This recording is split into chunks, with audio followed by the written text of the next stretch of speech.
निर्मला सीतारमन ने जो बजट पेश किया है वो 54 पेजेस में है।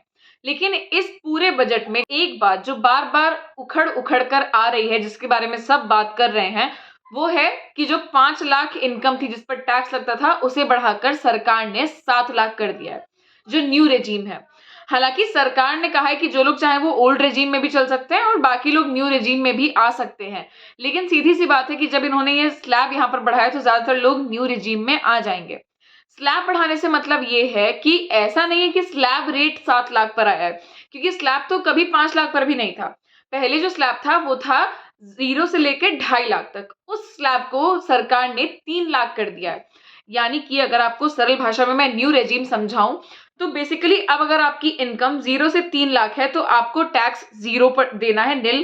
3 लाख से 6 लाख पर 5%, 6 लाख से 9 लाख पर 10%, 12 लाख से 15 लाख तक 20% और 15 लाख के ऊपर यानी कि 15 लाख प्लस अगर आपकी इनकम है तो आपको 30% टैक्स देना होगा।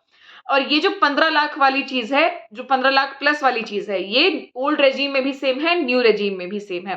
तो जो सबसे बड़ी चीज जो इस समय सब बात कर रहे हैं, अब ये जब नया बजट आया है तो ऑब्वियसली टैक्सेस और ड्यूटीज में भी चेंज हुआ है। और ये चेंज कैसा है?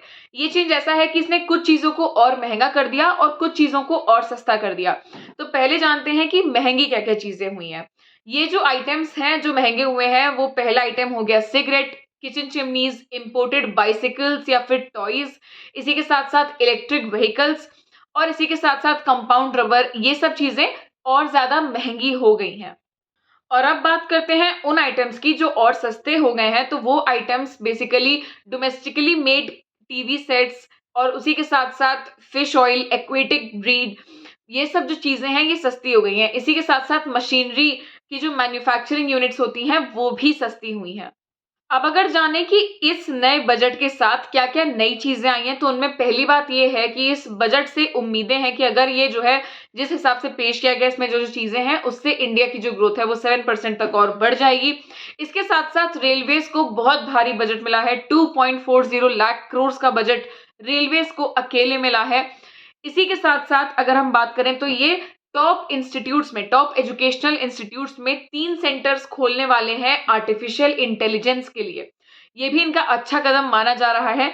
और यही इसी के साथ-साथ जो टैक्स एग्जेम्पशन है वो तो है ही, जो 7 लाख तक का आपको टैक्स एग्जेम्पशन मिला है। लेकिन इसी के साथ-साथ इस बजट को काफी क्रिटिसाइज भी कुछ-कुछ लेवल पर किया जा रहा है। आइए जानते हैं कि वो कौन से स्तर हैं जिन पर बजट 2023 को क्रिटिसाइज किया जा रहा है। पहला जो बेसिस है इस बजट को क्रिटिसाइज करने का वो ये है कि ट्रांसजेंडर कम्युनिटी या फिर एलजीबीटीक्यूआईए प्लस कम्युनिटी के लिए इस बजट में कुछ है ही नहीं। जो भी 0.03% कुछ हिस्सा है इस बजट का जो उनके लिए लगाया गया है, कंसिडरिंग द सिचुएशन की इस समय जो प्रेजेंट सिनेरियो है वो one of the excluded space में है, जहां पर उन्हें अभी सोसाइटी में भी इतना अपनाया नहीं गया। तो ऐसे में कुछ लोगों का, जो खासकर ह्यूमन राइट एक्टिविस्ट हैं, उनका मानना है कि सरकार को उन पर ज्यादा ध्यान देना चाहिए था। दूसरी बात जिस पर इस बजट को क्रिटिसाइज किया जा रहा है वो ये है कि मनरेगा यानी कि Mahatma Gandhi National Rural Employment Guarantee Act में भी 30% की कटौती की गई है। तीसरी बात जिस वजह से इस बजट को क्रिटिसाइज किया जा रहा है वो है कि मिड डे मील में भी कटौती हुई है। आपको बता दें कि देश के जितने ज्यादातर ये सरकारी स्कूल्स हैं, यहाँ पर मिड डे मील चलता है। ये रिपोर्ट्स में ये भी दिखाया गया था कि 6 से 14 साल के आयु के जो बच्चे हैं उनके एडमिशन में 60% बढ़ोतरी भी इस मिड डे मील की वजह हुई थी। ये एक सेवा है बेसिकली जो बच्चों को मिलती है जो सरकारी स्कूल में पढ़ने जाते हैं और वहां पर उन्हें एक वक्त का खाना दिया जाता है। इस स्कीम का नाम चेंज करके भी पीएम पोषण रख दिया है और इससे बजट की कटौती भी हुई है। जो एजुकेशनिस्ट हैं उनका कहना है कि इसमें बजट की कटौती करने की वजह से जो एक अच्छा सुधार आ रहा था समाज में कि गांव से भी लोग अपने बच्चों को पढ़ने भेज रहे थे स्कूल्स में, उसकी कमी देखने को मिल सकती है। तीसरा रीजन जिसकी वजह इस बजट को क्रिटिसाइज किया जा रहा है वो है कि 13% कटौती की गई है पीएम किसान सम्मान निधि या योजना में भी। इस योजना के तहत किसानों को कुछ रुपए मिलते थे, कुछ आय मिलती थी जिसकी मदद से वो अपनी खेती करते थे और इसमें भी कटौती की गई। इससे लोगों का कहना है कि जो किसानों का एक तरह से सुसाइड रेट है वो भी बढ़ सकता है।